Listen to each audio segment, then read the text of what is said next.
Iran-Contra was a secret program by the Reagan administration to circumvent Congress and illegally sell weapons to Iran, a terrorist nation, quote unquote, in order to pay for a guerrilla war against the Sandinista Nicaraguan government.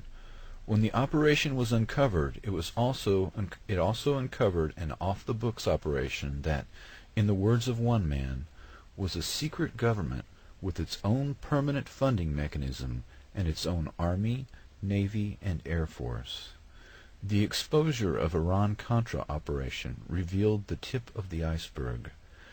Admiral Richard Secord ran a many-faceted program that concentrated on banking fraud, drug smuggling, and illegal arms dealing by officers and former officers of the U.S. military. Oliver L. North, a Marine lieutenant colonel assigned to the National Security Council staff beginning in 1981 until he was fired on November 25, 1986, was the White House official most directly involved in secretly aiding the Contras, selling arms to Iran, and diverting Iranian arms sales proceeds to the Contras.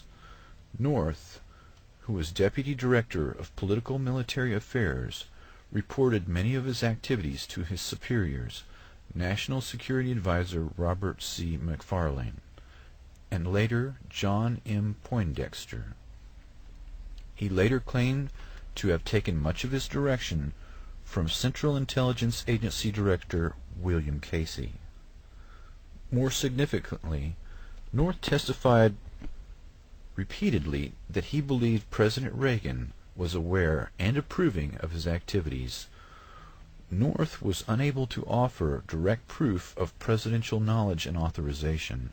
Both McFarlane and Poindexter were North's channel to the president, have either claimed ignorance of certain of North's activities or said they deliberately shielded the president from such details. In other words, plausible deniability. President Reagan, in written interrogatory answers to independent counsel, also denied knowledge of North's illegal conduct. Although the Office of Independent Counsel could not prove that President Reagan directly approved North's criminal actions, there is no doubt that he and his national security advisors allowed North to operate with an unprecedented latitude in the furtherance of administration policies. North was indicted on March 1988 on 16 Iran-Contra charges, along with Poindexter, retired U.S. Army Air Force Major General Richard V. Secord, and Albert Hakim, in a 23-count indictment. After the cases were served and the central conspiracy charges were dropped due to classified information problems, North stood trial beginning in February 1989 on 12 counts. On May 4, 1989, he was found guilty of 3 counts, including aiding and abetting obstruction of Congress, shredding and altering official documents, and accepting an illegal gratuity from Admiral Secord. North's convictions were vacated on July 20, 1990, after the appeals court found that witnesses in his trial might have been permissibly affected by his immunized congressional testimony. Many figures that came under criminal investigation and prosecution in Iran-Contra, like John Poindexter, Elliott Abrams, Richard Armitage, Dick Cheney, Otto Reich, Colin Powell, and John Negroponte, returned to serve in the current Bush administration without serious challenge from the Congress of the United States. The Contras and the Crips.